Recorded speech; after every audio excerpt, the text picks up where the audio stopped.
Nation, welcome in. Trevor Lane here for LakersNation.com, your home for everything Lakers. Today, we're joined by Jeremiah Boswell of the Skill Factory. We're going to talk a little bit about Kai Sotto and other NBA prospects as they get ready for the NBA draft. Jeremiah, thank you so much for coming on here.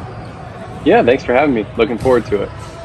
So we came out, Lakers Nation, we came out this past week, and we went and we saw the Kai Sotto preparing for the draft and got to chat with him a little bit and see part of the process. And I want to get your take from the training side of things. What is it that right now you guys are working on in order to get Kai specifically ready for the draft, which is, I mean, it's coming up fast. It's sneaking up fast, and especially when you consider how far out, you have to start your team workouts even before the draft. And so guys really have to be ready early.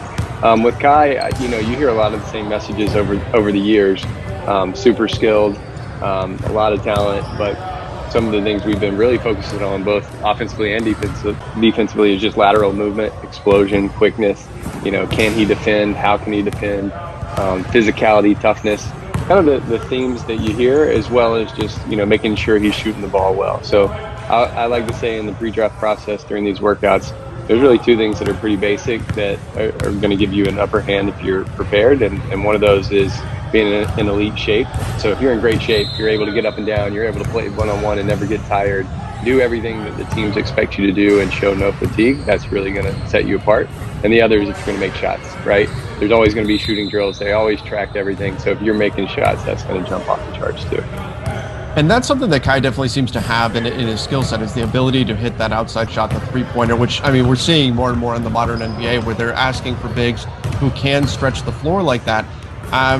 But my big question coming into this, or at least one of them, was the lateral quickness, which you already mentioned. Can Kai keep up in that regard? Can he defend in space? Because we see the NBA has become such a pick and roll heavy league. You get bigs switched on to guards pretty consistently, unless you go into drop coverage or whatever it is that you're going to decide to do. How has the progress been there? When I was there, I saw Kai doing lateral slides with a rubber band, and somebody's holding on him and doing everything they can to make it more difficult. How's been the progress on that side of things? I think he's gotten a lot better. I think being able to take the lens of having worked with him a few years back and seeing where he's at now, I can see progress. I think if you look at the micro level, from 2 weeks ago to today, it's harder to notice that progress. But overall, I would say he's making progress.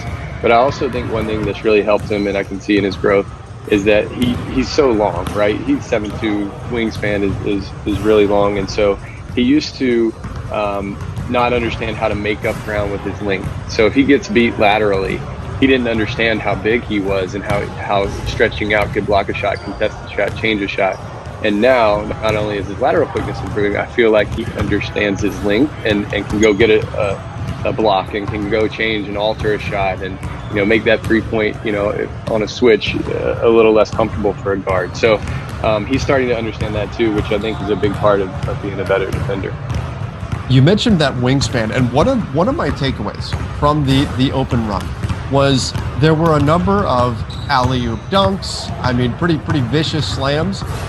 And nobody in the gym really reacted like it was any big deal. They all kind of just, hey, this is something that we see every day. And that was my first indication that all of the guys playing here played at a very high level and have seen this kind of stuff on a regular basis. If that was, say, a high school gym, everybody would have just been losing their minds if some of the dunks would drop there.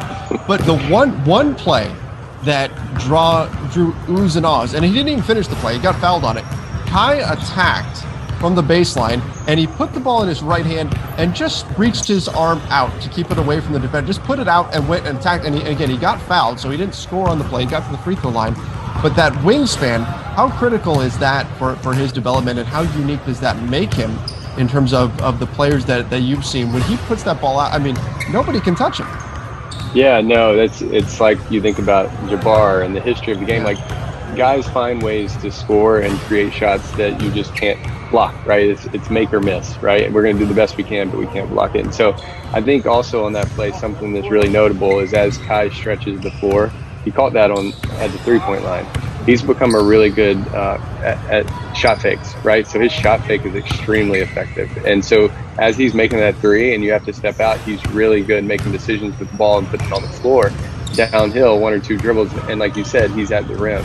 Kind of another part of that is he's actually a really, really good finisher with his right hand. He's a lefty, but a lot of finishes go right hand. And so he's able to take off. He does a really good job of going off his left foot and stretching out with that right hand, like you said. And sometimes he's doing kind of the Euro slow steps using his body, which is kind of awkward, so he gets it off. But on that one, he just put it in, stretched it out, took off, right? So he has both options. And playing off that shot fake going downhill, I mean, it's really tough. Is he going to make it or miss it? We're doing what we can defensively. I'm so glad that you mentioned his hand, his right hand, because I wanted to ask you about this. I was talking with his dad, with Urban, and we were talking about being left-handed and the kind of advantages that can have. And through our discussion, it came out that Kai is actually right-handed. That he writes with his right hand. He just happens to play basketball left-handed, and of course LeBron James is the same way, just the inverse. He's left-handed, but plays basketball with his right hand.